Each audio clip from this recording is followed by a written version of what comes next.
My father didn't lower his voice. He wanted people to hear him. "Stop lying about your job, Anna. We're only here because your brother needs a loan." A few heads turned. My uncle smirked. "No executive looks like that." Someone laughed. My mother stayed silent. My brother stared at the floor. I felt that old, familiar burn in my chest, the one that comes from realizing your own family enjoys seeing you small. I could have explained. I didn't. I learned a long time ago that explaining yourself to people committed to misunderstanding you is a losing game. So I stood there, still letting them finish. What none of them knew was that this bank wasn't just another building to me. For 10 years, I had worked quietly, choosing influence over attention, leverage over applause. Power doesn't always announce itself. Sometimes it waits. Then a security officer stopped beside me. He didn't address my family. He didn't raise his voice. He leaned in and said softly, "Madam, the board is ready." The laughter stopped mid-breath. My father froze. And in that moment, I understood something clearly. This wasn't the reveal. It was only the beginning of what they were about to lose.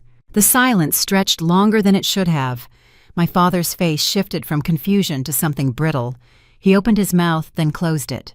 For once, he had nothing ready. My uncle's smile vanished. My brother finally looked up at me, searching for an explanation I didn't offer.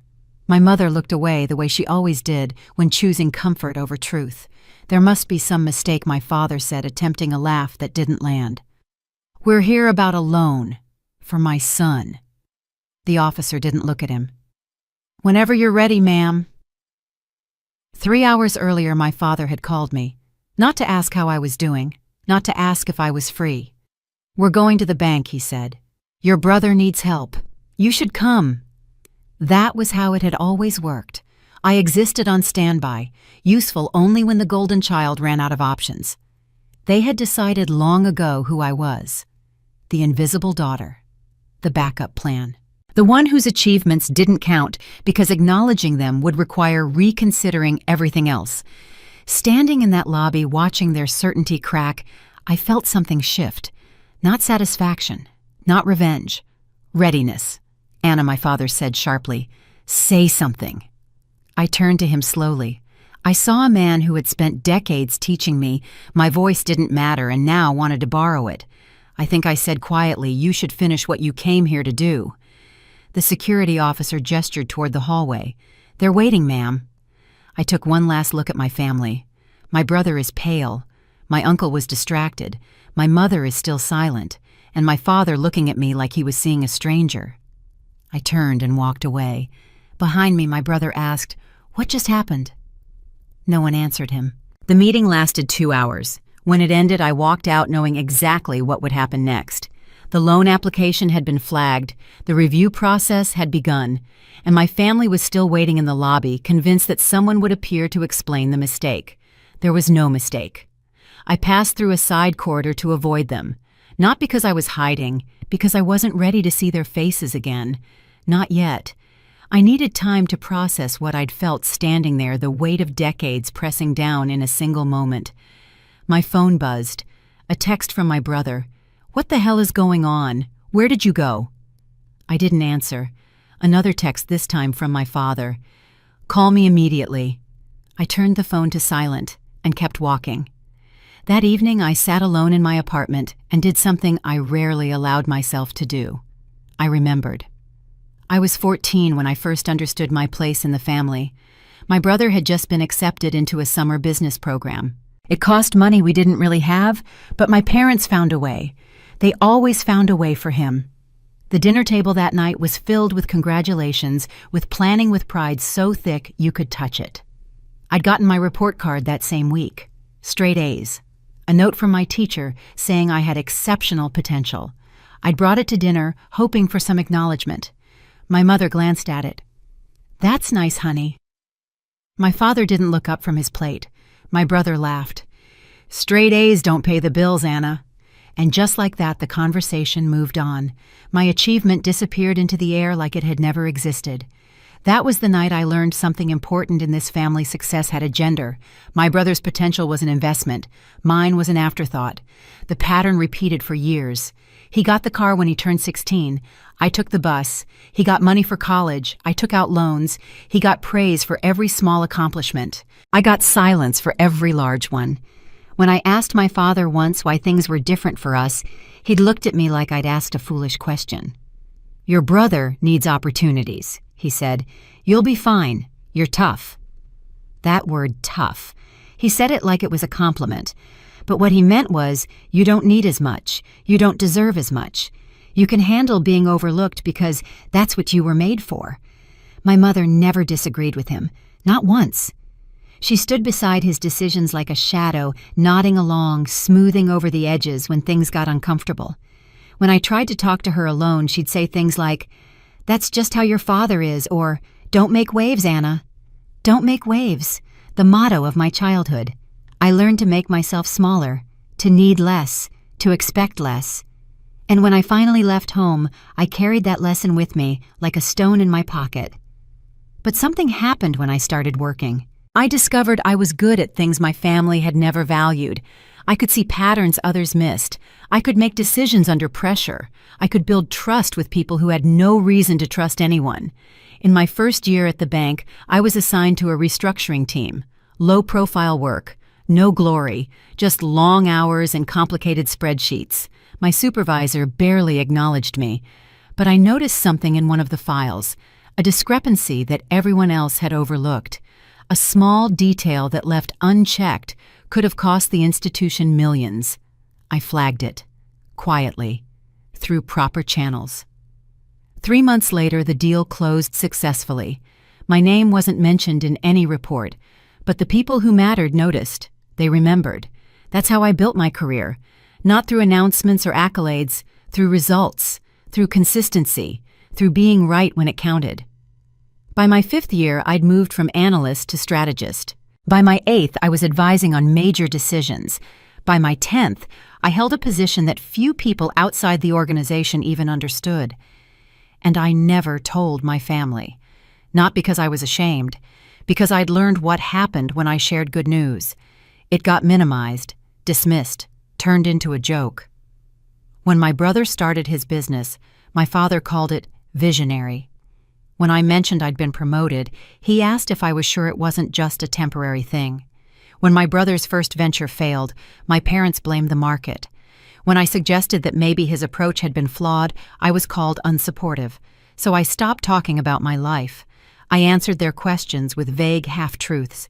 I let them believe I was doing something in finance downtown. I watched them fill in the blanks with their assumptions, and I said nothing to correct them.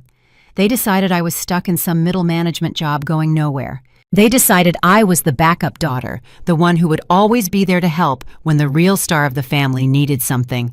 And I let them. It wasn't a weakness. It was a strategy.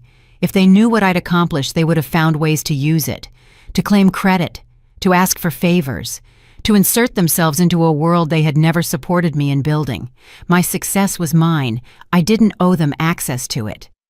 Now, sitting in my apartment with my phone still silent, I thought about what would happen next. The loan application would be reviewed. The irregularities would be discovered. My brother's business practices would be examined under a light he'd never expected. And my family would come looking for answers. They would demand to know why I hadn't helped, why I hadn't intervened, why I hadn't used whatever influence I had to smooth things over. They would accuse me of betrayal, of coldness, of choosing my career over my blood. And I would have to find a way to explain something they'd never been willing to understand. I didn't owe them my protection. I never had. My phone lit up again.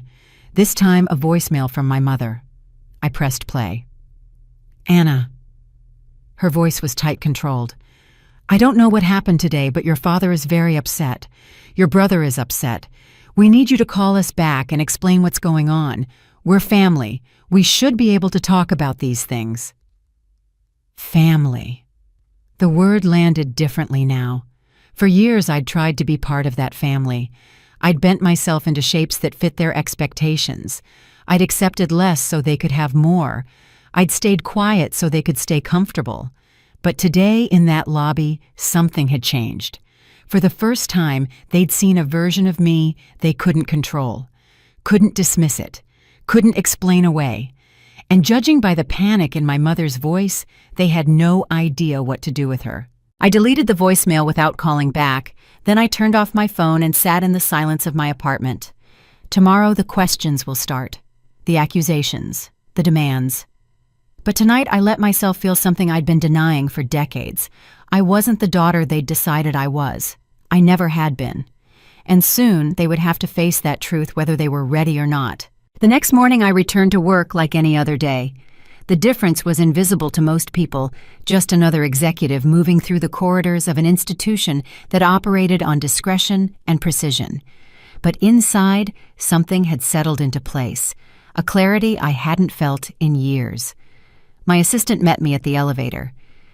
"The compliance team wants to brief you on the flagged file. They've found some irregularities in the documentation." I nodded. "Schedule it for this afternoon." Also, the legal counsel wanted a word, something about potential conflicts of interest. "I'll reach out to him directly." She hesitated, then asked quietly, "Is everything okay?" I looked at her. She'd worked with me for 3 years. She knew my rhythms, my moods, the subtle shifts in my demeanor that most people missed. But she also knew that some questions didn't get answered. "Everything is exactly as it should be," I said. She accepted that and moved on. I spent the morning in my office reviewing reports and preparing for the meeting ahead. But between tasks, my mind drifted back to how I'd ended up here in this building in this position with this particular kind of power. It started with a choice I'd made at 22. When I graduated, I had offers from several companies. Some of them were flashy big names, impressive titles, the kind of positions that would have made my family proud, the kind they would have understood. But I turned them down. Instead, I took a job at a firm no one had heard of, a small team doing restructuring work for distressed companies. The pay was modest. The title was forgettable. My brother had laughed when I told him, and my father had just shaken his head.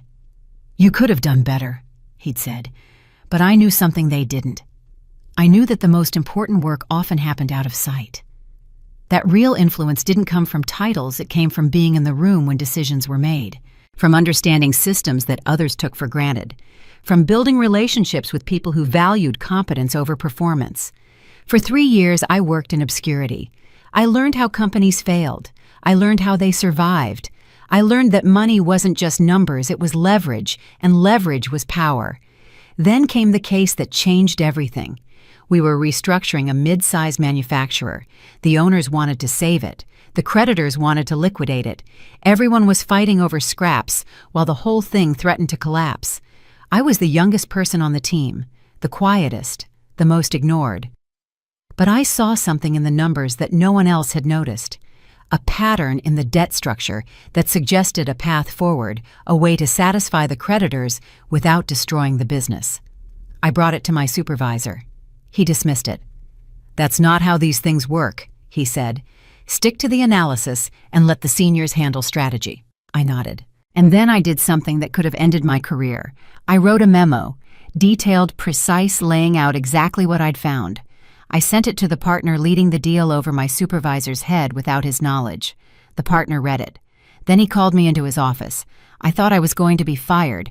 Instead, he asked me to walk him through my analysis. I did. For 2 hours, I explained every detail while he listened without interrupting. When I finished, he sat back in his chair and looked at me for a long moment. "Who taught you to think like this?" he asked. "No one," I said. "I just pay attention."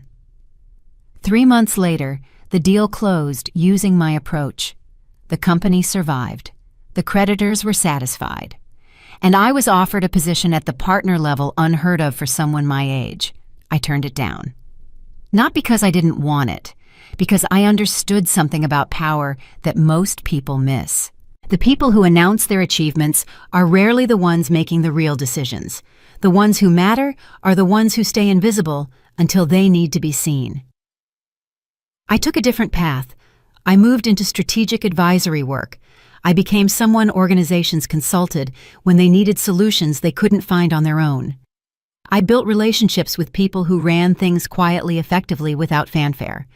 When this bank approached me 7 years ago, they weren't offering me a job. They were offering me a seat at the table, a position on the board, a voice in decisions that would shape the institution for decades. I accepted. And I never told my family. Why would I? They'd already decided what I was capable of. Every time I'd tried to share my achievements, they'd found ways to diminish them. My father would change the subject to my brother. My mother would offer vague congratulations that felt like dismissals. My brother would make jokes about women in finance that weren't quite jokes, so I stopped sharing. I built a wall between my professional life and my family, and I maintained it perfectly for years, until yesterday. Now, sitting in my office, I understood why that wall had been necessary. My family didn't just underestimate me. They needed to underestimate me. My smallness was part of their story, the story where my brother was the star, and I was the supporting character. If I succeeded too visibly, that story would fall apart. And stories I'd learned are things people will fight to protect. The afternoon meeting confirmed what I already suspected. The compliance team had found irregularities in my brother's loan application. Income figures that didn't match public records, collateral documentation that raised questions, and evidence that someone had tried to expedite the application through unofficial channels. "There's a note here about external pressure," the compliance officer said. "Someone contacted a mid-level manager and suggested the application should be fast-tracked." "Who made the contact?" She checked her notes. The caller identified himself as a friend of the family, specifically a friend of the applicant's father. My father. Of course. For a moment I felt something like sadness, not for what was happening, but for what it revealed. My father had spent decades telling me that success came from hard work and integrity. And here he was trying to bend the rules for his golden child. The hypocrisy wasn't surprising. It was just disappointing. "What are the recommendations?" I asked. "The application should be moved to standard review. The fast-track status should be removed. And depending on what the review finds, there may need to be a formal inquiry into the pressure campaign." I nodded. "Do everything by the book. No exceptions, no special treatment. Let the process run exactly as it should." The compliance officer looked at me carefully. "You understand the applicant shares your name?" "I'm aware." "And you're comfortable with this proceeding normally?" I met her gaze. "I'm more than comfortable. I'm insisting on it." After the meeting, I sat alone in my office as the sun began to set over the city. I thought about what would happen next. The loan would be denied or delayed. My brother's business would suffer. My father would rage and demand explanations. And they would all look at me, the daughter they'd dismissed, the sister they'd mocked, and they would finally understand that I had never been what they thought I was. But this wasn't about teaching them a lesson. That would require me to care about their opinion, and I'd stopped caring years ago. This was about something simpler, something I should have done long ago. I was done protecting them from the consequences of their own choices. My phone buzzed. A message from my father. "We need to talk about what happened at the bank.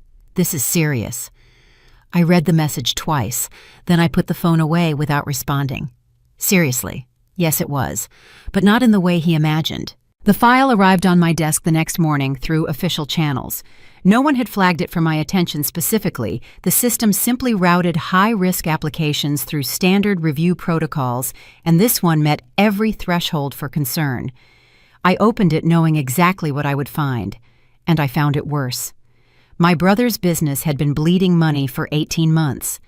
The financial statements he'd submitted showed revenue figures that were optimistic at best, fraudulent at worst. The collateral he'd offered, equipment and inventory, was already partially leveraged through other loans he hadn't disclosed. And the amount he was requesting wasn't just large, it was desperate. The kind of number that said, if this doesn't work, everything falls apart. I sat back in my chair and looked at the ceiling for a long moment. Part of me, the part that had spent decades trying to earn my family's approval, wanted to feel bad for him. He was my brother, after all. We'd grown up in the same house, eaten at the same table, shared the same parents who had made such different choices about our futures. But another part of me, the part that had been dismissed and overlooked and made to feel small, looked at those numbers and saw something else entirely. I saw someone who had been given every advantage, every opportunity, every second chance, and I saw someone who had wasted all of it. The compliance officer knocked on my door an hour later. "We've completed the preliminary review," she said. "There are significant concerns. Walk me through them." She sat down across from me and opened her tablet. First, the income documentation. The applicant claims revenue of $3.2 million last fiscal year, but the tax filings we pulled show just under 1.8. That's a significant discrepancy. It gets worse. The collateral documentation lists equipment purchased 2 years ago valued at $400,000. But there's a lien on that equipment from a previous lender. He didn't disclose it. I kept my face neutral. What else? The business plan projections are unrealistic. He's claiming year-over-year growth of 40% with no clear explanation of how that would be achieved, and the market analysis is generic. It could have come from any industry report. She paused. There's also the matter of the expedited request. Tell me about that. Someone called our mid-level lending manager directly, suggested the application should be moved to the front of the queue. When the manager asked for proper authorization, the caller became aggressive. Who made the call? She checked her notes. The caller identified himself as the applicant's father. He implied there were connections at the senior level who would be unhappy if the application wasn't handled quickly. Connections at the senior level, meaning me. I felt a cold clarity settle over me. My father had done exactly what I'd expected him to do. He'd assumed that my presence at the bank, whatever he thought that presence meant, gave him leverage, permission, the right to cut corners. He'd never stopped to consider that my presence might mean the opposite. That afternoon, I received a call from our legal counsel. "I wanted to discuss a potential conflict of interest matter," he said. "There's an application under review with your surname attached. The compliance team wanted to make sure you're aware." "I'm aware." "And you understand the implications." "I understand them perfectly." "Good." He paused. "For the record, what's your position on this application?" I chose my words carefully. "My position is that this application should be processed exactly like any other. No special treatment in either direction. The system should evaluate it on its merits, and whatever decision results from that evaluation should stand. And even if the applicant is related to you, especially because the applicant is related to me, any perception that I influence this outcome positively or negatively would compromise both my integrity and the institution's." He was quiet for a moment. "I'll note that for the record, and for what it's worth, I think that's the right call." After I hung up, I sat in the growing darkness of my office and thought about what my father had tried to do. He'd called the bank and thrown his weight around. He'd implied he had connections. He'd tried to bypass the very system I'd spent a decade building, and he'd done it without ever considering that his daughter might be part of that system, because in his mind I wasn't. I was still the backup child, the one who would never amount to much, the one he could invoke without consulting use, without asking claim credit for, without acknowledgement. He'd never once thought, what if Anna is actually important here? The irony almost made me laugh. My phone rang. My father's number. I let it go to voicemail. A minute later, a text. "Anna, we need to talk. Now. This is not a request." I stared at the screen. Not a request. The language of command. The assumption that I would jump when he said jump, just like I always had. Except I wasn't jumping anymore. I texted back one line. "The application is under review. I cannot discuss it." His response came immediately. "This is family. You can make an exception." I didn't reply. That night I dreamed about the kitchen table from my childhood. We were all sitting there, my father at the head, my mother to his right, my brother across from me. I was trying to say something, but no sound came out. I opened my mouth and moved my lips, but the words dissolved before they reached the air. Everyone else was talking, laughing, making plans for my brother's future. No one noticed I was silent. No one noticed I was there at all. I woke up at 3 a.m. with that old, familiar weight on my chest. But this time, something was different.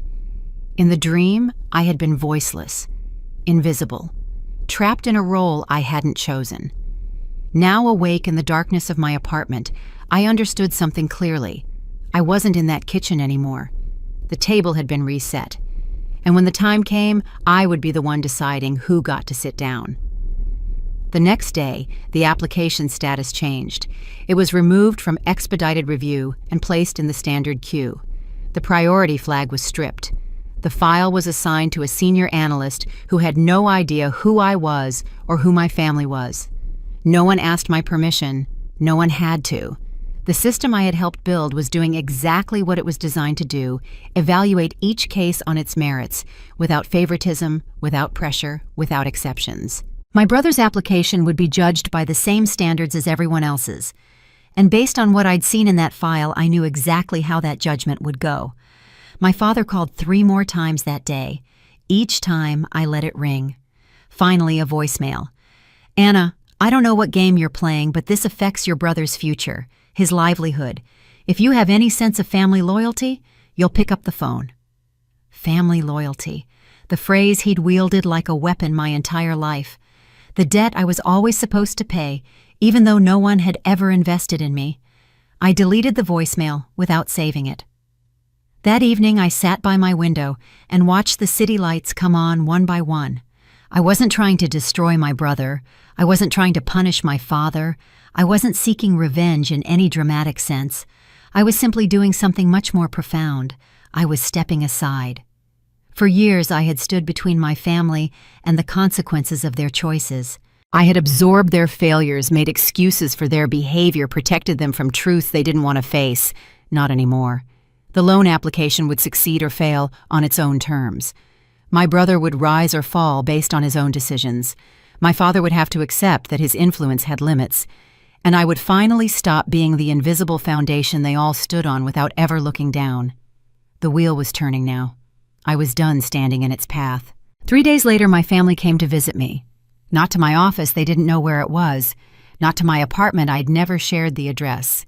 They came to the one place they could find me, the coffee shop near the bank, where I occasionally took my morning meetings.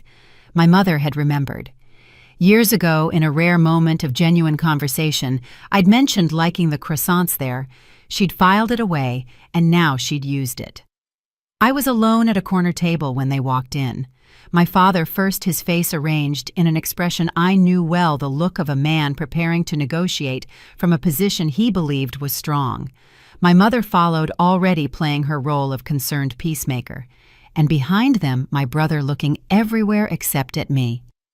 They sat down without asking. "We need to talk," my father said, "as a family." I set down my coffee.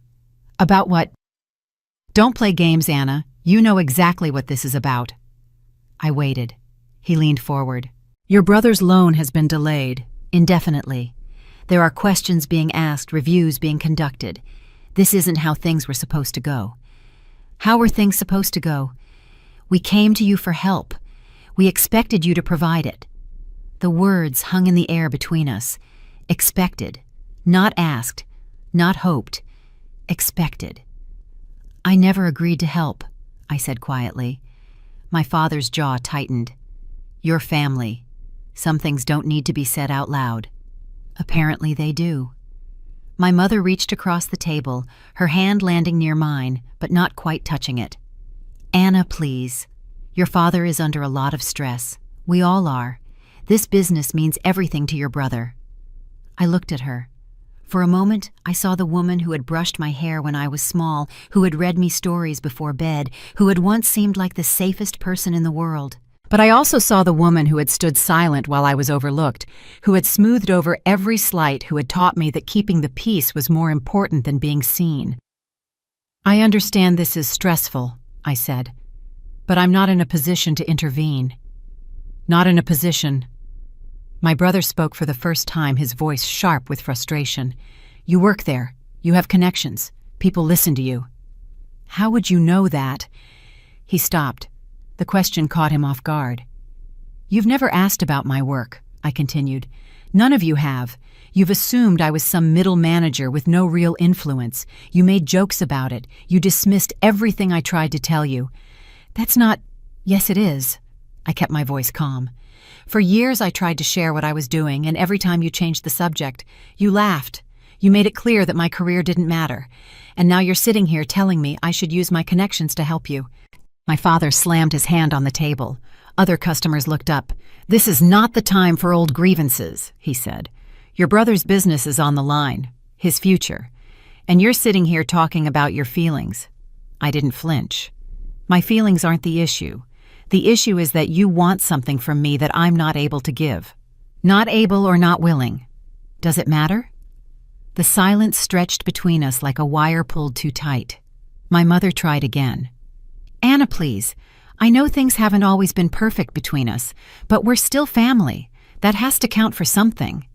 I looked at her for a long moment. "Does it? When has family counted for anything where I was concerned? That's not fair. Isn't it?" I shook my head slowly. "When I needed help with college, I took out loans while you paid for his tuition. When I got my first promotion, nobody even asked what the job was. When I stopped coming to family events, nobody noticed for months. You chose to distance yourself. I chose to survive." The words came out harder than I intended, but I didn't take them back. My brother shifted in his seat. "Look, I get it. You're upset. But this isn't about the past. This is about right now. I'm in trouble, and you're the only one who can help." "No," I said. "I'm not." "What's that supposed to mean?" "It means I'm not your only option. I'm just the option that requires no effort on your part. You want me to wave a magic wand and make your problems disappear, but that's not how any of this works." My father leaned back. "So that's it. You're just going to let your brother fail." "He's not failing because of me. He's facing consequences because of choices he made. The loan application has problems, real problems. I didn't create them." "You could overlook them." I stared at him. "You're asking me to commit fraud. I'm asking you to help your family." "By breaking the law." He waved his hand dismissively. "Don't be dramatic. People do favors all the time. It's how the world works." "Not my world." I stood up. "This conversation is over." "Anna, I'm not going to help you cheat the system. I'm not going to jeopardize everything I've built because you've decided that family loyalty only works in one direction, and I'm not going to feel guilty for having standards." My mother's eyes were wet. "Please, Anna, just think about it." I picked up my bag. "I've thought about it. For years. The answer is no." I walked out of the coffee shop without looking back. Behind me, I heard my father's voice rising, heard my brother arguing, and heard my mother trying to calm them down. But the sounds faded as I moved away, replaced by the morning noise of the city traffic conversations, life going on regardless of one family's private drama. That afternoon, I received an email from the compliance department.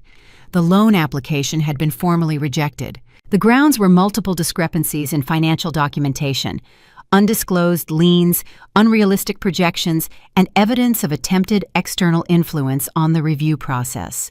The file had been referred to internal audit for further examination. I read the email twice, then closed it. There would be consequences now. Real consequences. My brother would have to find another way forward, or face the collapse he'd been running from. My father would have to accept that his usual tactics didn't work everywhere. My family would have to reckon with the reality that I was not and had never been under their control.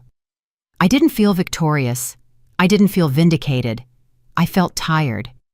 But underneath the tiredness, there was something else, something that might have been a relief. The burden I'd been carrying, the expectation that I would always be available, always accommodating, always willing to sacrifice myself for people who had never sacrificed anything for me, that burden was lighter now. Not because I'd won anything, because I'd finally set it down. 2 weeks passed. In that time, I learned what it meant to be invisible in a different way. My phone stopped ringing. The texts from my family dried up. The silence that replaced them wasn't peaceful. It was loaded heavy with everything that wasn't being said. But inside the bank, things were moving. The internal audit had expanded beyond my brother's loan application. Investigators had traced the expedited request back through the system and discovered a pattern. This wasn't the first time someone had tried to apply pressure. Other files had been flagged. Other managers had received calls. My father's name appeared in multiple interview transcripts. I wasn't the one conducting the investigation that would have been inappropriate, given my relationship to the applicant. But I received updates through proper channels the way any board member would. The picture that emerged was both familiar and deeply disappointing. For years, my father had operated under the assumption that rules were suggestions for other people.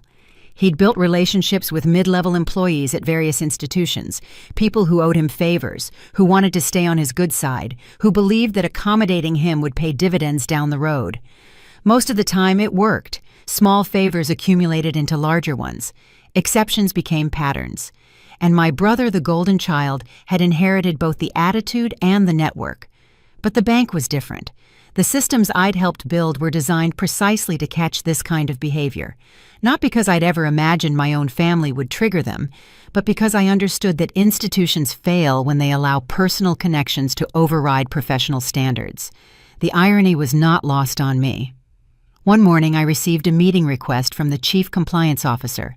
When I arrived at her office, she was sitting behind her desk with a folder that looked thick enough to require its own chair.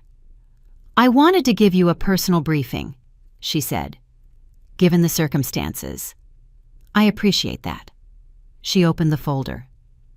"The investigation has concluded that there was a coordinated attempt to circumvent standard lending procedures, multiple points of contact, multiple pressure tactics. The applicant and his associates, including family members, made repeated efforts to expedite and approve a loan that did not meet our criteria." I nodded slowly. "What are the recommendations?" "The loan is permanently rejected. The applicant is flagged in our system and will not be eligible for future consideration. Additionally, we've filed a suspicious activity report with the appropriate regulatory bodies." The weight of those words settled over me. A suspicious activity report meant federal involvement. It meant records that would follow my brother for years. It meant consequences that extended far beyond a rejected loan. "I understand," I said. She watched me carefully. "I want to be clear, none of this reflects on you. Your conduct has been exemplary. You recused yourself appropriately, and your commitment to institutional integrity is part of why we caught this before it became a larger problem. Thank you. But I also want to make sure you're prepared for what comes next. Your family is likely to blame you for this. They may not understand or may choose not to understand that you didn't initiate any of this. The system did what it was designed to do." "I know," I said quietly. "They'll believe what they want to believe." She closed the folder. "For what it's worth, I'm sorry you're in this position. It's not easy when professional and personal obligations collide." I looked at her for a long moment. She was being kind, but she didn't fully understand. This wasn't a collision of obligations. It was the end of a long pretense. The pretense that I could keep my two worlds separate, that I could protect my family from themselves while building something real on my own. That pretense was over now. "I've been in this position my whole life," I said. "I'm just not hiding from it anymore." That evening, my phone rang for the first time in days. It was my mother. I almost didn't answer. But something, perhaps the exhaustion of avoiding, perhaps a residual hope I couldn't quite extinguish, made me pick up. "Anna." Her voice was smaller than usual, thinner. "We need to talk." "About what?" "About everything. About what's happening. About what's going to happen." I sat down by my window and looked out at the city lights. "I'm listening." "Your father is very angry. He thinks you did this deliberately. He thinks you used your position to destroy your brother." "What do you think?" She was quiet for a moment. I think maybe I don't know you as well as I thought I did." It wasn't an apology. It wasn't an accusation. It was something rarer, an acknowledgement of distance, of the gap that had grown between us over years of assumptions and silences. "You never tried to know me," I said. "None of you did." "That's not true." "It is true. Every time I tried to tell you about my life, you changed the subject. Every time I achieved something, you minimized it. You decided who I was before I had a chance to show you." "We didn't mean—" "Intent doesn't matter." I kept my voice steady. "The result is the same. You built a story about me in your heads, and you never let reality interfere with it. Anna, please. I'm not angry anymore. I meant it. The anger had burned out long ago, leaving something colder and clearer in its place. But I'm also not going to pretend everything is fine. It's not fine. It hasn't been fine for a long time. What do you want from us? The question surprised me, not because it was asked, but because I realized I didn't have an easy answer. What did I want? An apology recognition for them to suddenly become the family I'd always wished they were. None of that was possible. You can't make people see what they've chosen not to see. You can't force understanding onto someone who's invested in misunderstanding you. I want you to understand that I didn't do this to anyone, I said finally. The loan was rejected because it should have been rejected. The investigation happened because someone tried to cheat the system. I didn't cause any of it. I just stopped preventing it. Stopped preventing it. For years I stayed quiet. I kept my distance. I let you believe what you wanted to believe about me because it was easier than fighting. But I'm done with that now. I'm not going to protect anyone from the truth anymore. My mother was crying. I could hear it in her breathing and the catch of her voice. Maybe I was wrong, she said. Maybe we all were. It was the closest she'd ever come to an admission, but even now it was hedged. Maybe. We all. The language of diffused responsibility. Maybe you were, I agreed, but that's not something I can fix for you. What happens now? I looked out at the lights of the city, the buildings I'd worked in, the systems I'd helped build, the life I'd constructed in the spaces my family never bothered to see. Now, I said, you deal with the consequences, just like everyone else. I hung up before she could respond, and for the first time in weeks, I slept through the night. The call from my brother came 3 weeks later. By then, the consequences had started piling up in ways he couldn't ignore.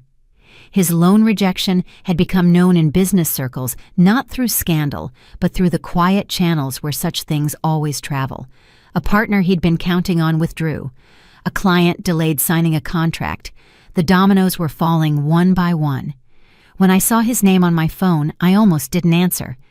But there was something in the timing, the middle of a Tuesday afternoon, when he would normally be in meetings, that suggested this wasn't a casual call. Anna. His voice was different, stripped of the usual confidence. I need to talk to you. Go ahead. In person. Can we meet? I considered declining. I considered making him wait the way I'd waited for years, but that felt petty, and I'd moved past petty a long time ago. There's a park near my office, I said. I can meet you in an hour. When I arrived, he was already there, sitting on a bench near the fountain. He looked older than I remembered, or maybe I was just seeing him clearly for the first time. The golden child finally tarnished. I sat down beside him. Neither of us spoke for a moment. I'm in trouble, he said finally. Real trouble. I know. He turned to look at me. Did you do this? No. But you could have stopped it. I could have lied for you, I said carefully. I could have broken rules, risked my career, compromised my integrity. Is that what you're asking? He was quiet. Let me ask you something, I continued. If our positions were reversed, if I needed help, and it meant you taking a risk, would you have done it for me? He didn't answer. We both knew what the answer was. I didn't set out to hurt you, I said. I didn't make phone calls or push papers. I simply didn't intervene. The system evaluated your application on its merits, and it found problems, real problems. That's not my fault. But you knew what would happen. I suspected. There's a difference. He shook his head slowly. Dad thinks you planned this. He thinks you've been waiting for an opportunity to get back at us. Dad thinks a lot of things that aren't true. And what about you? What do you think? I looked at the fountain, watching the water rise and fall in patterns that never quite repeated. I think that for 30 years I was invisible in this family. I think you and Dad made decisions about my life, my value, my place, without ever asking what I thought. I think Mom stood by and let it happen because keeping the peace was easier than keeping her conscience. Anna, I'm not finished, I kept my voice calm. I think you were given every advantage I was denied: money, support, encouragement. And I think you wasted most of it because you never had to work as hard as I did. You never had to prove yourself because everyone already assumed you were worth investing in. He flinched, but he didn't argue. I don't hate you, I said. I'm not even angry anymore, but I'm also not going to pretend that we're equals, or that the past doesn't matter, or that I owe you something because we share the same parents. So what now? Now you figure out how to handle your problems on your own, the way I had to. He was quiet for a long time. When he spoke again, his voice was smaller than I'd ever heard it. I didn't know, he said. About your job, your position. I didn't know any of it. You didn't ask. I know. He looked down at his hands. But still, when that security guard said the board was ready, when I saw how people looked at you in that building, I realized I'd been wrong about you, about everything. It wasn't an apology. It wasn't enough. But it was something. Being wrong about someone doesn't undo the years of treating them like they didn't matter, I said quietly. You can't fix that with one conversation. I'm not trying to fix it. He stopped, struggling to find words. I'm just trying to understand. Understand what? How you did it. How you built all this without any of us knowing, without any of us helping. I almost laughed.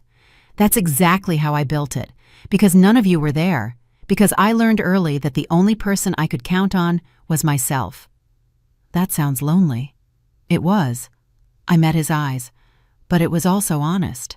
I knew where I stood. I knew what I was worth, and I didn't have to pretend otherwise. He nodded slowly, as if absorbing something he couldn't quite articulate. Can we? He hesitated. Can we try to start over? Not pretend the past didn't happen, but maybe move forward differently? I looked at him for a long moment. My brother, my favorite, the one who'd had everything handed to him while I scraped and fought for every inch of ground. Part of me wanted to say yes. Part of me remembered the boy he'd been before the patterns set in, before he learned that my diminishment was the price of his elevation. But another part of me knew that trust couldn't be rebuilt in a single conversation. That change required more than words. That history had weight. I don't know, I said honestly. Maybe, but not today. He nodded. He seemed to understand. We sat in silence for a while longer, watching the fountain. Two strangers who happened to share a childhood. Two people on opposite sides of a gap that might never fully close. When I finally stood to leave, he didn't try to stop me. Anna, he said as I walked away, for what it's worth, I'm sorry. I'm sorry I never asked. I paused but didn't turn around. That's worth more than you know, I said, but it's still not enough. I walked back to the office, back to the life I'd built in the space they'd never bothered to see. And for the first time, I felt like the conversation we'd needed to have for decades had finally begun. The board meeting was scheduled for 9 a.m. I arrived early, as I always did, not from anxiety, but from habit. The conference room was quiet at that hour. Morning light slanted through the windows, illuminating the long table where decisions that affected thousands of people were made in deliberate, measured tones. I took my usual seat and reviewed the agenda one final time. The primary item was familiar by now: review of internal controls following discovery of attempted external influence on lending decisions. My family's name wasn't mentioned directly, but everyone in the room would know who was involved. The other board members arrived in ones and twos, nods of acknowledgement, brief exchanges about weekend plans or market conditions, the careful small talk of people who understood that the real conversation would happen once the doors were closed. At precisely 9 o'clock, the chairman called the meeting to order. We have several items to address today, he said. But I want to begin with the matter that's been referred to us by compliance and legal, the internal investigation into lending irregularities. The compliance officer presented her findings. She was thorough, precise, and utterly neutral. She detailed the discrepancies in documentation. She traced the pattern of phone calls and pressure tactics. She explained how the system had flagged the behavior and how the investigation had proceeded. Not once did she mention my name. When she finished, the chairman turned to the legal counsel. What are the regulatory implications? A suspicious activity report has been filed, the council said. Federal agencies have been notified. The individuals involved in the pressure campaign may face further inquiry depending on the scope of the investigation. Someone asked about institutional exposure. Someone else asked about public relations considerations. The conversation was clinical, focused on process and procedure. I sat quietly and listened. Then the chairman looked directly at me. Before we proceed to recommendations, I want to address the elephant in the room. His voice was even but not unkind. One of the individuals implicated in this matter shares a surname with a member of this board. For the sake of transparency, I'd like to give that member an opportunity to speak. Every eye in the room turned toward me. I'd prepared for this moment, not with talking points or rehearsed statements, but with something simpler, the truth. "Thank you," I said. "I want to state clearly for the record that I recused myself from any involvement in this matter as soon as I became aware of the application. I did not review the file. I did not participate in any lending decisions. I did not communicate with the applicant or other parties about the process or its outcome." I paused. I also want to say that my relationship to the applicant does not affect my commitment to this institution or its standards. I believe deeply in the systems we've built here, systems designed to ensure fairness, transparency, and accountability. Those systems functioned exactly as they should. The fact that they caught behavior involving my family is evidence of their effectiveness, not a failure. The room was silent. "Finally," I said, "I want to acknowledge that this situation is not easy. I didn't choose for these circumstances to arise, but I did choose how to respond to them, and I chose to let the process work without interference, regardless of personal cost." I stopped speaking. The silence held for a moment. Then the chairman nodded. "Thank you for that clarity. Does anyone have questions?" One of the older board members, a man who had been skeptical of me when I first joined, spoke up. "I just want to say," he said slowly, "that what we've seen here is exactly the kind of integrity this institution needs. Not many people would step back and let the system work when it meant consequences for their own family. That takes character." Others murmured agreement. The chairman called for a vote on the investigation recommendations. They passed unanimously. The loan remained rejected. The suspicious activity report would proceed through proper channels. Additional controls would be implemented to prevent similar attempts in the future. And just like that, it was over. After the meeting, I returned to my office. The sun had risen higher, flooding the room with light. I sat at my desk and did something I rarely allowed myself. I did nothing at all. No emails, no calls, no next steps to plan. Just stillness. The meeting had gone exactly as it should have. The system had worked. Justice, whatever that word meant in a corporate context, had been served. But I didn't feel triumphant. I didn't feel relieved. I felt something harder to name. Completion, maybe. The sense of a circle closing. For years I had built my career in silence, never asking for recognition, never expecting my family to understand. I had accepted invisibility as the price of survival, and I had paid it willingly. Now that invisibility had served its purpose. The board had seen me stand firm when it would have been easy to waver. They had watched me choose principle over family institution over blood. They had seen, perhaps for the first time, who I really was, and they had respected it. But respect wasn't what I'd been seeking. Not from them, not from anyone. What I had wanted, what I had finally achieved, was something simpler. I had wanted to stop pretending that my family's treatment of me didn't matter, pretending that I was fine being overlooked, pretending that I could keep my two worlds separate forever. That pretense was over now. The truth had been spoken in a room full of people who understood the weight of decisions. It had been recorded in minutes that would exist as long as the institution did. And my family would have to live with that truth whether they understood it or not. My phone buzzed. A message from my father. "We know what you did." I read the message once, then I deleted it. Whatever he believed, whatever story he was telling himself, it didn't change the facts. The investigation had found problems. The system had responded. I hadn't done anything except refuse to interfere. But I knew that wouldn't matter to him. He needed someone to blame, and I was the obvious target. Let him blame me, I thought. Let them all blame me. I had spent a lifetime trying to earn approval that was never coming. I had twisted myself into shapes that fit their expectations. I had accepted their version of who I was because fighting it seemed like too much work. Not anymore. The board meeting had changed something. Not in the world had always been what it was, but in me.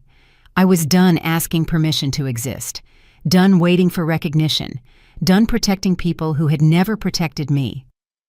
When the truth is written into the official record, no one can spin it anymore. And that was enough.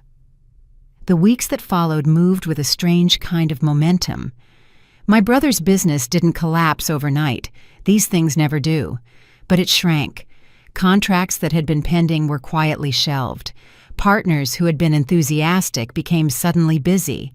The network my father had spent decades building began to fray at the edges, one connection at a time. I heard about it through secondhand sources. A colleague who mentioned running into my brother at a professional event and noticing how few people stopped to talk to him. A news item about a deal falling through the kind of small paragraph that only industry insiders would read and understand. I didn't feel satisfied. I didn't feel guilt either. Mostly I felt a strange kind of detachment, like watching weather patterns from a satellite. The storm was real, but I was no longer in its path. One afternoon, I was leaving a meeting when I passed through the lobby of a building where a business networking event was wrapping up. The crowd was the usual mix: executives, investors, the ambitious and the comfortable, all performing their roles. And there was my brother standing near the exit with his phone in his hand. He didn't see me at first. He was talking to someone or trying to. The man he was addressing kept his responses short, his body language angled away. After a moment, he excused himself with a handshake that was more dismissal than farewell. My brother stood alone for a moment, looking at his phone, pretending to check something important. The loneliness radiated from him like heat. Then he looked up and saw me. For a moment, neither of us moved. I could have walked away. I had every right to. But something made me cross the lobby instead. "Anna," he said when I reached him. His voice was careful, uncertain. "I saw what just happened." He shrugged, but the gesture was too casual to be genuine. "People are busy. It's nothing." "It's not nothing." He didn't argue. We stood there in the thinning crowd, two people connected by blood and separated by everything else. "They know," he said finally. "About the investigation, about the loan. People talk." "They do." "I've been trying to—" He stopped, started again. "I've been trying to rebuild. But every time I turn around, someone's already heard. Someone's already decided."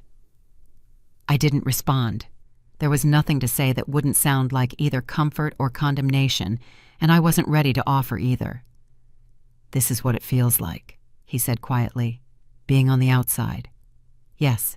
And he looked at me, then really looked, with an expression I'd never seen on his face before. Not anger, not blame, something closer to understanding. "This is what it felt like for you, all those years." I held his gaze. "It was different. You didn't know you were doing it. You didn't know what it cost.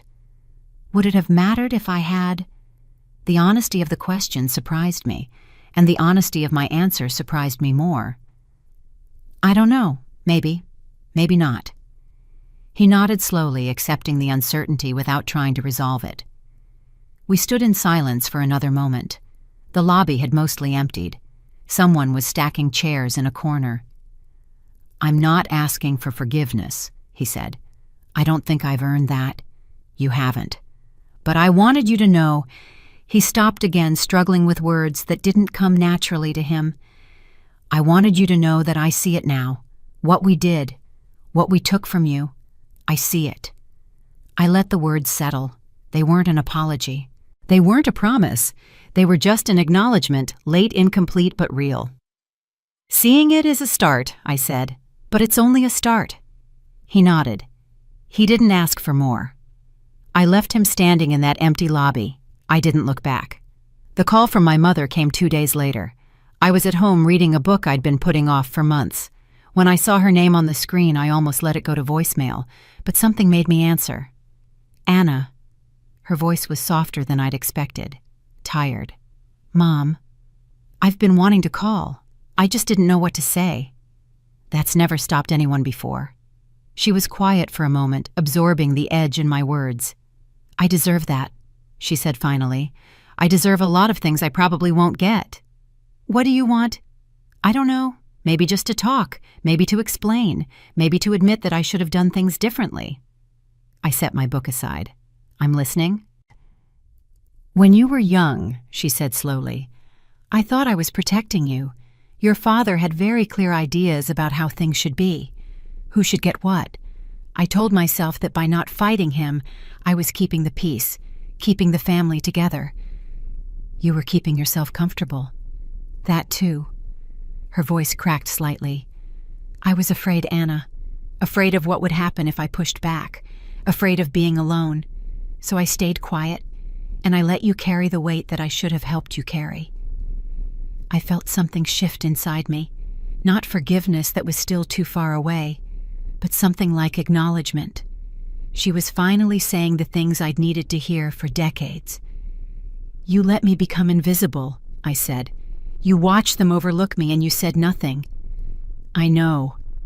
You made me think something was wrong with me, that I wasn't worth fighting for. I know. She was crying now I could hear it. And I'm so sorry. I'm so sorry I let that happen. I didn't respond right away. The silence stretched between us filled with 30 years of unspoken things. I can't pretend it's okay, I said finally. It's not okay. It may never be okay. I understand. But I'm not angry anymore. I realized as I said it that it was true. I'm not angry and I'm not waiting for things to change. I've built a life without your approval. I don't need it anymore. I know, she said again. That's what makes this so hard. You don't need any of us, and we're only now realizing what we lost. The words landed somewhere deep in a place I'd protected for so long. I didn't have a response. I wasn't sure I needed one. I should go, I said. Anna, if there's ever a chance, if you ever want to try, maybe, I said. But not yet, not until I'm ready. I'll wait, she said quietly, however long it takes. I hung up without saying goodbye. Then I sat in my apartment and let myself feel everything I'd been holding at bay, the sadness, the relief, the strange grief of watching people finally see what they'd done. It didn't heal anything. Understanding rarely heals old wounds, but it shifted something, made the weight easier to carry. I picked up my book and found my place. Life went on, it always does. But for the first time in a long time, I felt like I was living it on my own terms. The invitation came by text, a neutral venue, a simple time, no demands.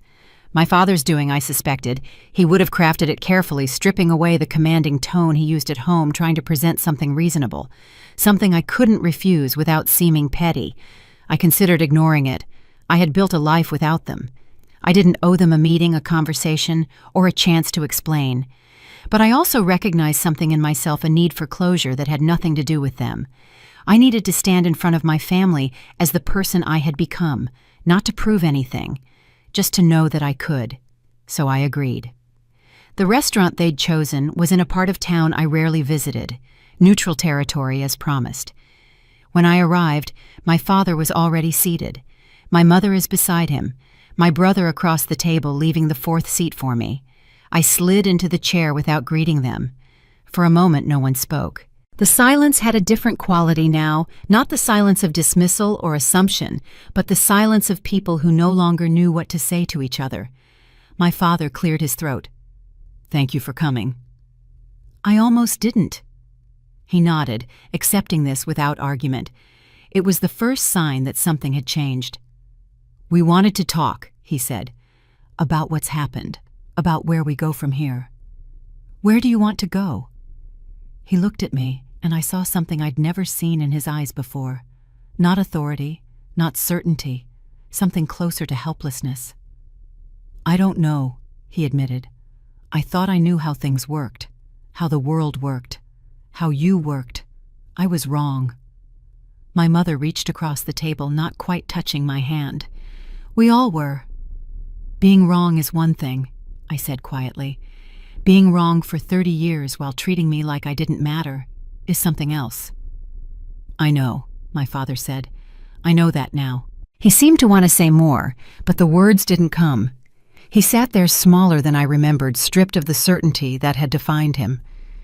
My brother spoke for the first time. I've been thinking about what you said, in the park, about how you had to build everything on your own. And I realized I never had to. Not once. Every time I failed, someone caught me. Every time I needed something, it was there. I never had to prove I was worth helping. No, I agreed. You didn't. That was wrong. He looked at the table, then forced himself to meet my eyes. It was wrong, and I benefited from it, and I never questioned it. That's on me. The admission hung in the air. It wasn't enough to undo anything, but it was real. My mother spoke next, her voice fragile. We wanted to ask, is there any way forward, not to go back to how things were, just forward, somehow. I let the question sit for a moment before responding. I don't know if there's a forward, I said honestly. I've spent decades trying to earn a place in this family, trying to prove I was worth seeing, and every time you looked through me. That's changed now. Has it? I kept my voice calm. Or have you just realized that I have something you need, that I turned out to be useful after all? My father flinched. It's not about that. Then what is it about? He opened his mouth, closed it again. For once, he didn't have an answer. Here's what I know, I said. I know that I don't need your approval anymore. I know that my value doesn't depend on whether you see it. I know that I've built a life, a real life, without any of you in it. We know that too, my mother said quietly. Good, because I'm not going to pretend otherwise. I looked at each of them in turn. I'm not here to punish you. I'm not here for revenge. I'm here because I wanted to say something I should have said years ago. I paused, gathering the words I'd carried for so long. I'm not the person you decided I was. I never was. You created a role for me, the invisible one, the backup, the daughter who didn't quite measure up, and I spent years trying to either fit into it or escape from it. I let that sink in. But that's over now. I'm not playing that role anymore, and I'm not standing between you and the consequences of your choices anymore. What happens to you from here is your responsibility, not mine. My father's voice was hoarse. We're not asking you to fix anything. Good, because I won't. We're just asking— He stopped, struggled, tried again. We're just asking if there's any chance you could let us know you, the person you actually are. I hadn't expected that. The request caught me off guard, penetrating defenses I'd built over decades. I don't know, I said again. Maybe, but not because you asked, and not on your terms. Then on what terms? I stood up. Mine. And they didn't try to stop me. They didn't argue or bargain or plead. They just watched as I walked away from the table, out of the restaurant, into the night air that smelled like rain. Behind me, I heard nothing. No footsteps following, no voices calling, just silence. And for the first time, the silence didn't feel like erasure. It felt like space. Space I had finally claimed for myself. I walked home slowly, letting the night settle around me. The city was quiet, the streets empty of everyone but the essential. I thought about what my father had asked, whether I could let them know me. It was a strange request coming from him. For 30 years, he'd shown no interest in knowing me. He'd decided who I was and defended that decision against all evidence. But something had shifted. In him, in all of them. The certainty was gone, replaced by something raw and unfamiliar. Maybe it was humility. Maybe it was just fear of losing something they'd finally realized had value. Either way, it didn't change my answer. If we moved forward, if that was even possible, it would be different from before. I wouldn't contort myself to fit their expectations. I wouldn't minimize my achievements or hide my successes. I wouldn't pretend to be smaller than I was just to make them comfortable. If they wanted to know me, they would have to accept me as I actually was.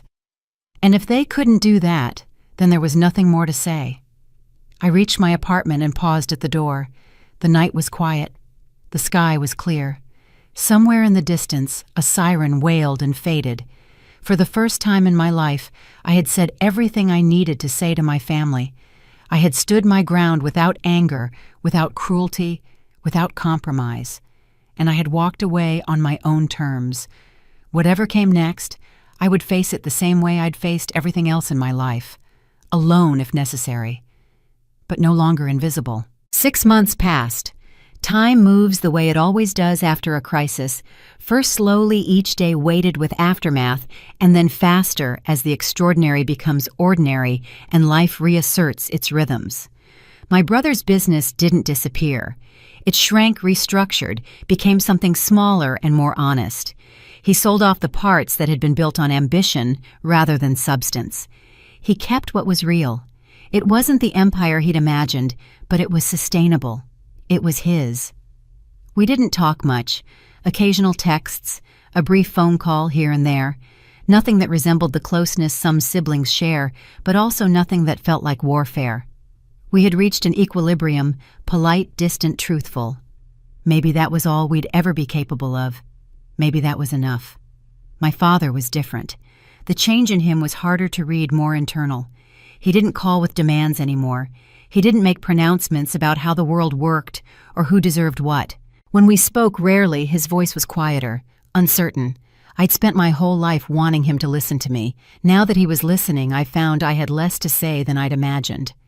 Some silences heal, others just mark the shape of what was lost. My mother and I had started talking again, short conversations, nothing profound. She'd share small news, what she was reading, how the garden was doing. I'd like to share some small news back. We avoided the big topics circling around them like cautious animals around a fire, but occasionally she'd say something that cut through. "I watched you grow up thinking you didn't need anyone," she said once. "I thought that meant you were strong. I didn't realize it meant we'd failed you." I didn't know how to respond to that, so I didn't. But I remembered it, and something about it helped. At work, life continued with its familiar intensity. I'd been given additional responsibilities after the investigation concluded, not as a reward, but as recognition. The board had seen how I handled a difficult situation, and they'd drawn conclusions about my judgment, my integrity, my ability to lead. I hadn't sought the recognition, but I accepted it. There was a version of me from years ago who would have refused, who would have insisted she didn't need acknowledgement that her work should speak for itself. But I'd grown past that. Recognition wasn't about ego, it was about allowing myself to be seen, and I was done hiding. One afternoon, I attended a strategy session with colleagues from across the organization. The discussion was about institutional culture, how to build systems that encouraged honesty, that caught problems before they metastasized. At one point, someone asked me to speak about my experience with the investigation. Not the details, which remained confidential, but the principles. I thought for a moment before responding. "The hardest part wasn't the investigation itself," I said. "It was accepting that the system would affect people I loved. But the alternative was worse. If we make exceptions for ourselves, we don't have a system, we have a performance." The room was quiet. "Integrity isn't about being perfect," I continued. "It's about being consistent. It's about deciding who you are before you're tested, and then living up to that decision when the test comes." Someone nodded. Someone took notes. And I realized that this clarity I'd fought so hard to find was the real inheritance. Not the title, not the position. The understanding of what mattered and what didn't. That evening I went home and did something I'd been putting off. I wrote a letter to no one in particular, not to my family, not to myself, just words on paper trying to make sense of everything that had happened. I wrote about the girl I'd been the one who tried so hard to earn love that was never offered freely. I wrote about the woman I'd become harder in some ways, softer in others. I wrote about the choices I'd made and the ones I hadn't. When I was done, I didn't send it anywhere. I just folded it up and put it in a drawer. Maybe someday I'd read it again and feel something different. Maybe someday I'd understand this year from a perspective I couldn't yet imagine. But for now, the act of writing was enough.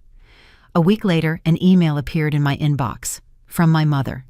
There was a family gathering coming up, not a holiday, not a celebration, just an ordinary Sunday afternoon. Would I consider coming? I read the email several times. There were no expectations stated, no pressure, just an invitation offered and waiting. I thought about all the gatherings I'd attended in the past, the forced smiles, the careful avoidance of topics that mattered, the way I'd made myself small to fit into a space that was never really mine. This would be different. If I went, I would go myself. Not the daughter they'd decided I was, not the invisible one, just me. The thought was terrifying, and also strangely freeing. I typed a response. Maybe. I'll let you know. Then I closed the laptop and looked out the window at the city I'd built my life in. For so long, I'd thought freedom meant escape, getting away from my family, proving myself without them becoming someone they couldn't dismiss. But I was starting to understand that freedom was something else. It was the ability to choose, to say yes or no based on what I wanted, not what I owed. To walk into a room without armor because I no longer needed protection from people who couldn't hurt me anymore. My family had shaped me in ways I was still discovering. They'd given me my wounds, and inadvertently my weapons. They'd made me invisible, and that invisibility had taught me to see clearly. I didn't owe them gratitude, but I didn't owe them hatred either. What I owed myself was the freedom to decide what came next, and for the first time, I believed I had it. The Sunday I decided to attend felt different from the start. Not because anything dramatic happened, just the opposite. It was a quiet morning, overcast sky. The kind of day that asks nothing of you. I dressed simply deliberately. No armor, no performance. Just myself walking into a space that had once felt like enemy territory. When I arrived, the house looked smaller than I remembered. Funny how that works. The places that loom largest in memory shrink when you finally stand before them with clear eyes. My mother opened the door. She didn't reach for a hug or offer performative warmth. She just stepped aside and let me in. "Thank you for coming," she said quietly. "Thank you for asking." The house was the same and not the same. Same furniture, same photographs on the walls. But the atmosphere had shifted. The certainty that used to fill these rooms, the unspoken rules about who mattered and who didn't, had dissipated. In its place was something I hadn't expected: space. My father was in the living room reading a newspaper he'd probably already finished. He looked up when I entered. For a moment, neither of us spoke. "Anna," he said finally. Not a command, not a judgment, just my name. "Dad," he set the paper down. "I wasn't sure you'd come." "Neither was I." He nodded, accepting this. The patriarch I'd feared for decades, reduced to a man sitting in a chair, hoping for a conversation with his daughter. "I've been thinking," he said slowly, "about what kind of father I was, what kind of father I should have been. And I don't have good answers." He looked at his hands. "I told myself I was preparing you for a hard world, that treating you differently would make you stronger. But that's not what happened, is it?" "No. I made you strong," he said, "but not for the reasons I thought. You got strong in spite of me, not because of me." The admission hung between us. I let it stay there, neither accepting nor refusing it. "I can't change what happened," he continued. "I can't give you back the years I took. But I wanted you to know that I see it now, what I did. What does it cost you?" "Seeing it doesn't fix it." "I know." His voice cracked slightly. "But that's all I have." My brother appeared in the doorway. He'd aged visibly in the past year, not just older, but different. Something around the eyes. The certainty was replaced by something more tentative. "Hey," he said. "Hey." We'd never been good at talking, my brother and I. The patterns were too deep, too automatic. But something had shifted between us too. Maybe not warmth, but at least recognition. "I'm working on a new project," he said. "Smaller this time. Sustainable." "Good. I thought if you ever wanted to see it..." He stopped, uncertain. "Never mind, you're busy." "Maybe sometime," I said, and meant it. My mother brought out food. We sat around the table, the same table where I'd been overlooked for decades, and passed plates like a normal family. But nothing felt normal, not because it was tense, but because it was new. We were all trying in our awkward ways to be different than we'd been. It wasn't perfect. It wasn't even close. But it was real. After lunch, I stepped outside alone. The backyard had changed. My mother had planted new roses, their late blooms holding on against the autumn chill. I walked among them, touching petals, remembering.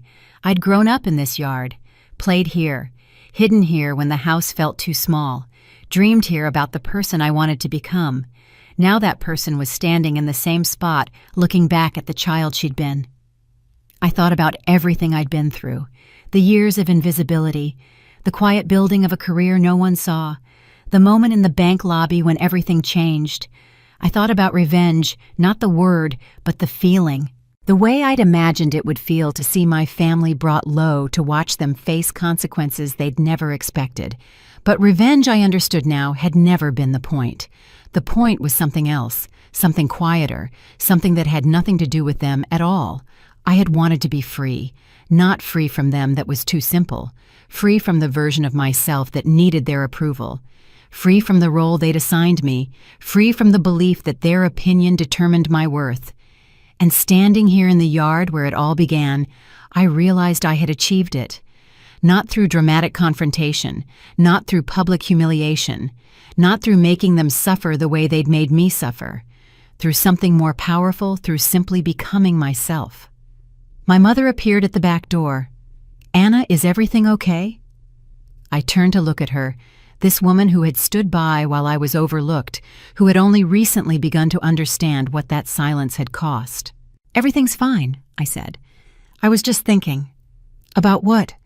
I walked toward the house, toward my family, toward whatever imperfect future we might build together. "About what I'm keeping," I said, "and what I'm letting go."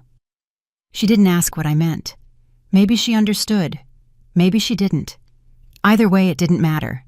This was my story now. Mine to tell, mine to shape, mine to close.